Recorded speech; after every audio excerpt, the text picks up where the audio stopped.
মূর্তি শুধু ভাঙে নাই, এটাকে পেশাব করেছে এটার উপরে, তারপরে মাটির সাথে মিশিয়ে দিয়েছে। এ কারণে সামনে যে ফেতনা আরো আয়োজনে কোন গ্যারান্টি আছে? বহুত ফেতনা আসবে। ফেতনার থেকে বাঁচতে হলে একটা আমল হলো সূরা কাহাফের তিলাওয়াত।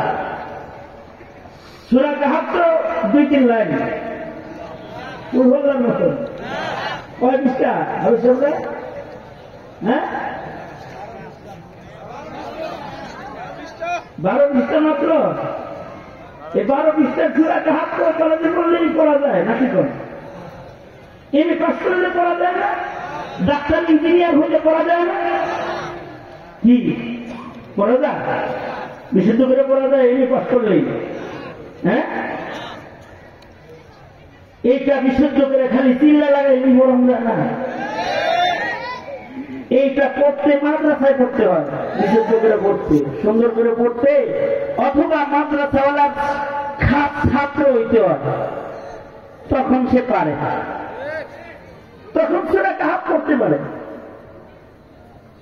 আমাদের সন্তানরা তো কুল ওয়াল্লাহ সূরা পড়া পারে না এখন, কারণ 16 বছর আওয়ামী লীগ সব মক্তব বন্ধ করে কেন্দ্রীয় স্কুল নামক পাজি স্কুল চালু করে দিয়ে গেছে বাংলাদেশ। মক্তবেই পড়ে নাই যে বাচ্চা সূরা কাহাফ পড়তে পারছে। বাচ্চাদেরকে ফিতনার থেকে বাঁচতে এখন যেটা শিখাইতে হবে সেটা হলো তিলাওয়াতুল কোরআন। কি শিখাইতে হবে? জোরে আওয়াজ করে বলেন। তিলাওয়াতুল কোরআন, বিশুদ্ধ তিলাওয়াতুল কোরআন যারা শিখবে তারা ফিতনার থেকে বেঁচে যাবে। আপনারা দেখেন যারা কাদিয়ানি ফিতনার পেছে পড়ছে, নাস্তিকবাদের ফিতনার পেছে পড়ছে, মৌলবীদের ফিতনার পেছে পড়ছে, অথবা সাদিয়ানি ফিতনার পেছে পড়ছে, যা দেখবেন, যত ফিতনা দেখবেন, এই ফিতনার মূল কারণ হলো ফিতনা না চিনা, মূর্খতার কারণে ফিতনা চিনতে পারে না তারা।